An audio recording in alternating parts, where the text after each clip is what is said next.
What is going on, guys, and welcome back to the channel. Today we're going to talk a little bit about the turbo that we decided to use for our super cheap Civic build. Now, if you guys haven't seen this car before or haven't been following along, this is a $500 Civic that we picked up a little while back. We did a manual swap and then proceeded to build the cheapest possible turbo kit that we could put together, building a lot of it ourselves along the way. And today I just want to talk a little bit about the budget option turbo that we decided to go with, anything that we've done to it, things I like or may dislike about it, and any issues we've had. So let's get through the intro and jump right into today's video.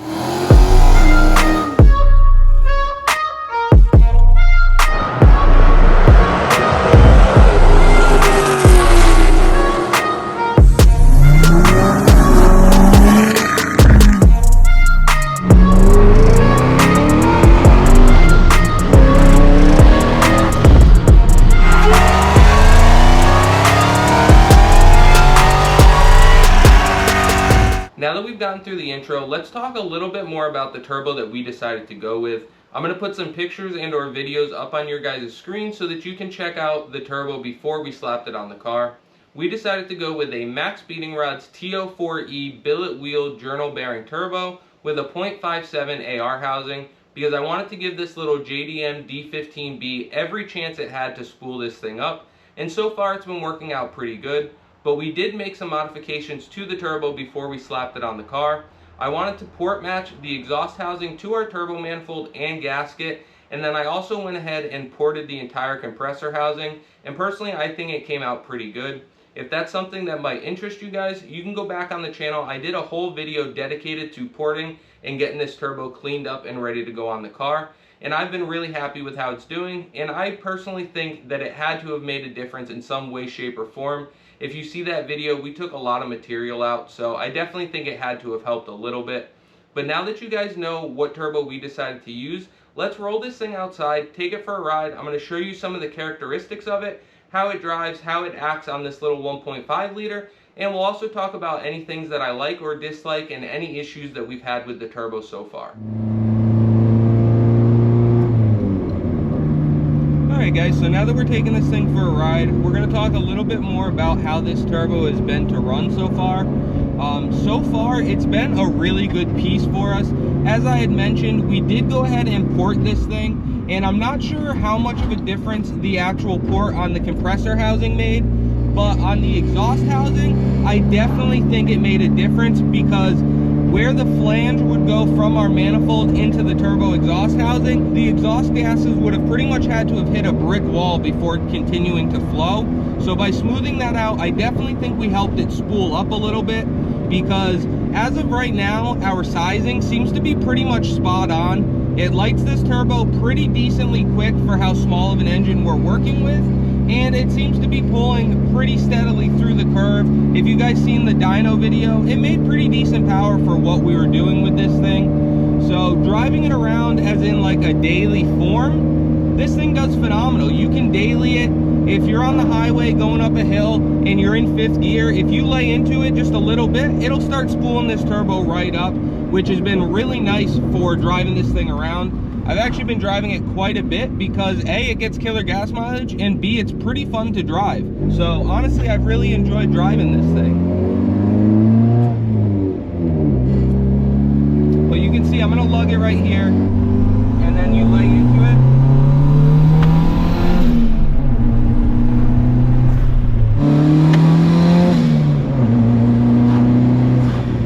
And it lights right up, it really does. It comes right to life. You heard my phone fall over. I'm using that as a Honda screen. But for daily driving, this thing's been great. You can just lay right into it.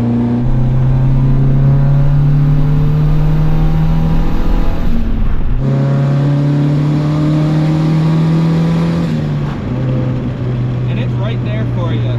So I've been super happy with it so far. It drives great. Like when you're driving this thing around daily, honestly, you can't even tell that it's modified. It drives like a pretty much stock car until you get it into some boost. Roll my window up, make sure you guys can hear me all right here. So with all of that being said, we have had one little weird issue with this turbo so far, and it's not even really a big deal, but I'll throw some clips up of when we had this thing on the dyno.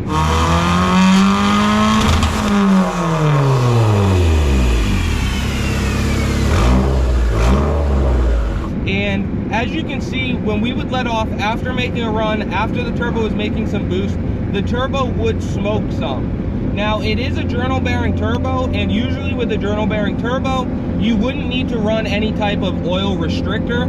But in our case, the Maxpeedingrods turbo comes with a small restrictor that actually threads right into the housing of the turbo. So I did go ahead and use that one. And because, let's be real, it is a cheaper turbo, I kind of had a feeling that we might have oiling issues.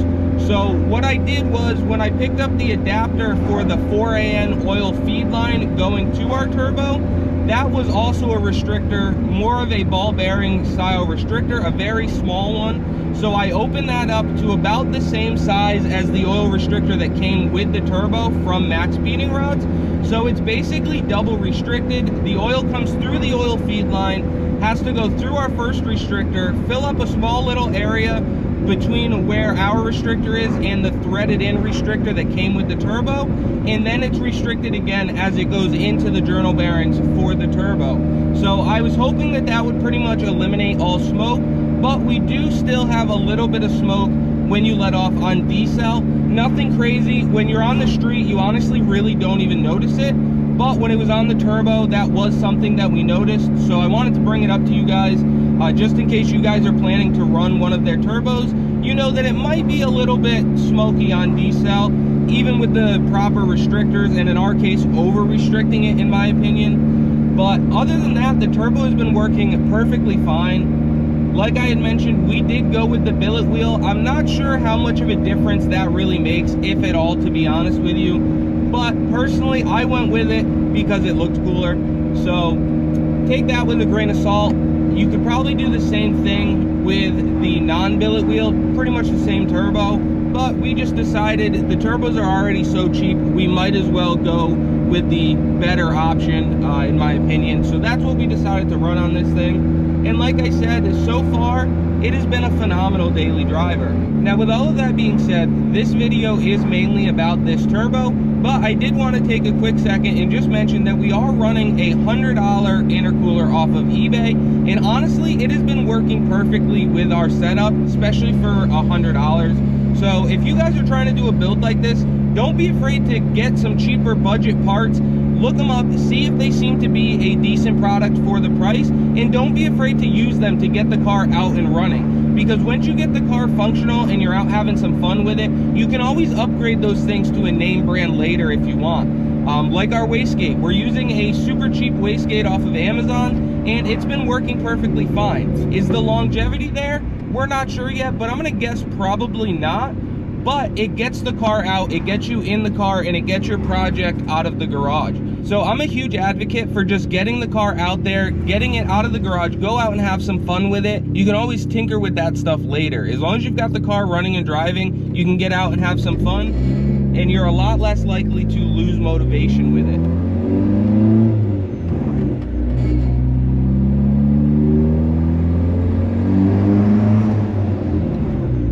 So while we're here cruising around for a second, I did just want to take a second and say that this video is not sponsored, in no way affiliated with Maxpeedingrods, so I have nothing to gain or lose by talking good or bad about this turbo.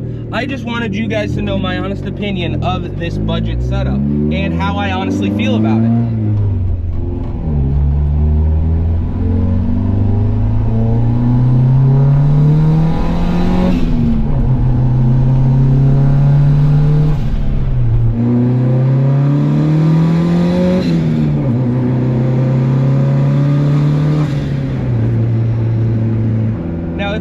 That you were planning on racing hard every weekend, Friday through Sunday, you're going to be out racing it, and this thing's trying to make 1500 horsepower or something, is this the turbo that I would recommend? Probably not.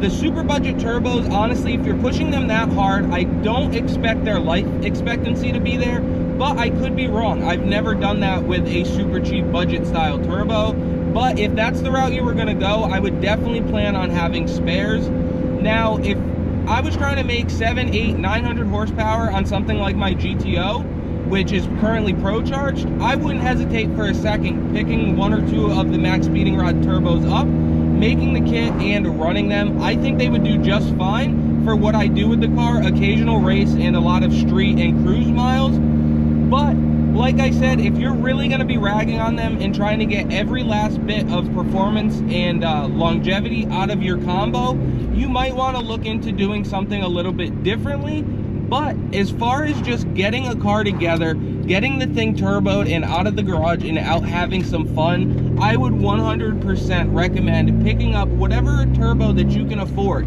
In all honesty, I really wouldn't bat an eye at running one of these turbos on a higher horsepower application. In our case, it just happens to be a Honda. Granted, we did over double the horsepower of what this thing had NA, but it's still not beating the crap out of this turbo or really tough on it. So in an application like this, I personally think that this turbo is going to last quite a while, especially the way that I drive it. I think it's going to live and last perfectly fine for what we're doing with it.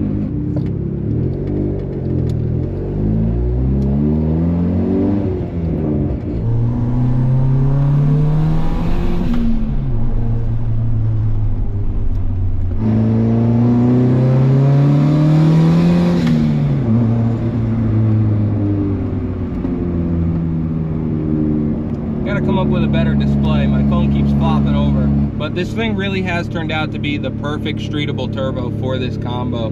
This little 1.5 liter isn't the biggest displacement to be able to spool, so I've been really happy with how this thing is spooled up. About 3,000 RPM right now.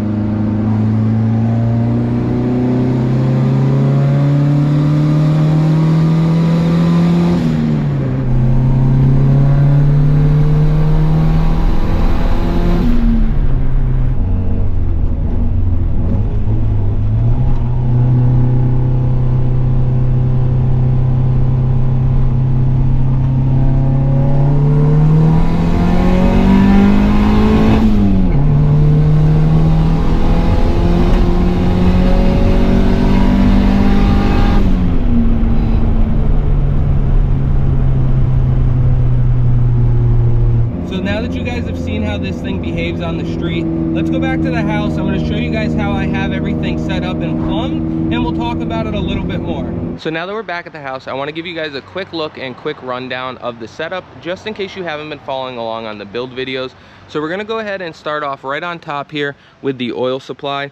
So as you can see, we've got a dash 4 line coming off of an oil filter sandwich adapter plate feeding the center section of the turbo.